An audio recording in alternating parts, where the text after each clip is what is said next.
Cameroon Bandou, Africa Bandou, through the world Bandou. Roger Mila, Albert Roger Mila, l'ambassadeur itinérant, est très en colère. Il est en colère, il a été invité sur une chaîne de télévision basée à Yaoundé, à Oza, à Yaoundé, qui appartient à NS Obama, l'ancien porte-parole de Samuel Eto'o-Fils, dans cette émission intitulée Églisienne. NS, du coup, Roger Mila, on lui a posé la question sur la réunion que le ministre a organisée avec certains présidents de club. Et il était très remonté.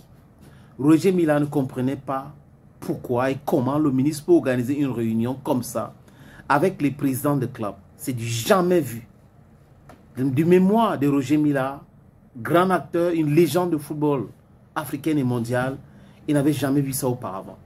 Et Roger Mila dit clairement que le problème du football camerounais aujourd'hui, c'est Narcisse Mouele Kombi. Pour Roger Mila, Narcisse Mouele Kombi ne mérite pas être président ou être ministre de sport.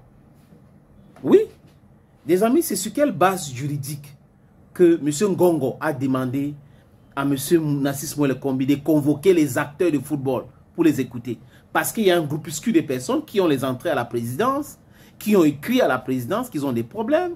On a déjà démarré le MTN Elite One. Les sponsors, tout le monde est connu. Les textes sont clairs. Eto'o-Fils demande que l'État lui donne la subvention, ce qui est normal. Et les présidents des clubs activent leur réseau.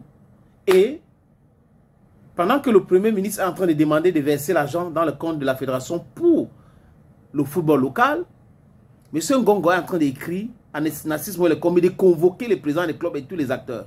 Heureusement que la FECAFOOT ne prend pas cette foutaise. La FECAFOOT a boycotté cette réunion. Parce que c'est du jamais vu dans le monde. Parce qu'il ne faut pas cautionner cela après venir crier à l'ingérence. Et sur 32 à peu près, les amis, sur environ 32 présidents de clubs, il y a eu combien? Il y a eu à peu près 7. Et on nous dit il y avait des représentants des clubs qui étaient là, les représentants des clubs qui étaient là. En fait, les présidents là n'ont pas souhaité prendre part à cette mascarade. Et lors de la réunion, on nous rapporte qu'ils ont commencé à dire que les billets du terrain, le sponsoring, c'est pour ces raisons qu'on veut que la subvention vienne dans nos poches. On sait, depuis longtemps qu'on envoie cette subvention. Et on sait pourquoi certaines personnes sont entrées dans le football. C'est à cause de la subvention. Ils utilisent l'argent de la subvention pour leurs biens, comme les biens personnels. Ils construisent des maisons, ils font des choses avec. Et les footballeurs, ils s'en foutent. Ils s'en foutent de footballeurs. Au lieu de transformer leur club en association, à quelque chose de rentable, travailler tous les différents aspects économiques, commerciaux, ils ne veulent pas. Ils veulent la subvention de l'État, la subvention de l'État. Et certains fonctionnaires véreux font partie de cette mafia. Ils se disent, quand l'argent touche la Fédération camerounaise de football, c'est compliqué, on n'aura pas peut-être notre pourcentage, donc il faut qu'on soutienne ces présidents des clubs. Mais la loi, c'est la loi. Les présidents de clubs n'ont pas le droit de recevoir directement la subvention de l'État. Donc, ce président de club qui dit qu'il faut qu'on verse l'argent dans leur compte bancaire là, devrait savoir que quand l'État donne l'argent pour faire quelque chose, l'État doit être regardant. C'est pour cette raison que l'État passe par la fédération pour verser cet argent. Donc, si la fédération avait utilisé cet argent pour faire autre chose, l'État devait intervenir. L'argent de la Coupe du Monde, on n'a pas eu. L'argent des CC, on n'a pas eu. C'est-à-dire qu'on a des papas qui ne se font pas respecter. On a des papas, des gens qui... C'est-à-dire que ce n'est pas possible. C'est le business. Je répète, le football, c'est le business. Si vous ne pouvez pas continuer dans le business, mais laissez les gens, laissez d'autres personnes. Il y a des gens qui peuvent investir dans le football. On voit certains présidents de clubs qui ne sont pas là en train de crier pour la subvention de 11 millions, de 12 millions, de 20 millions.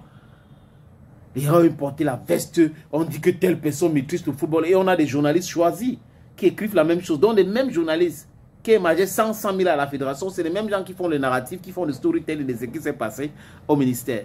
Donc Roger Mila, très en colère, dit que c'est du jamais vu, critique Narcisse Mouele Kombi et trouve qu'il ne mérite pas être ministre de sport au Cameroun.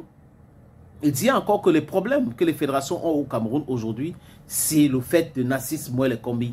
Est-ce qu'il y a quelqu'un qui dit le contraire? Si vous pensez le contraire, Mettez ça en commentaire.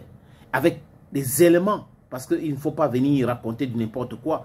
Il faut donner les éléments. Pour nous dire dans tel pays, l'État avait rencontré les présidents des clubs jusqu'à ils ont versé l'argent des présidents pour le sponsoring du football local.